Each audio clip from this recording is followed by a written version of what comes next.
et à barrer toutes les issues menant au polythéisme.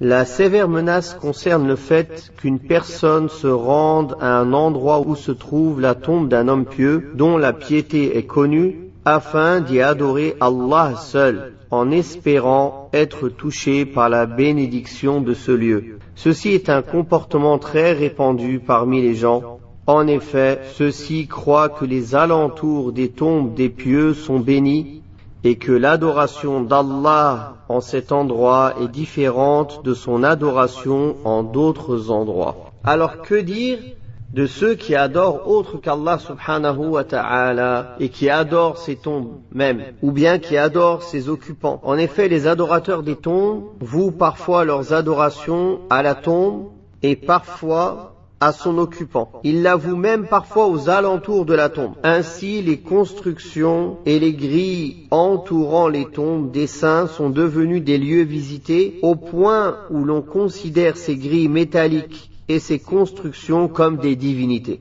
Lorsque ces gens frottent leur corps dessus, ils espèrent être touchés par la bénédiction de ces grilles. Ils les considèrent comme des moyens permettant d'atteindre la satisfaction d'Allah. Ils se recueillent auprès d'eux, les adorent, mettent leur espoir en eux et les craignent.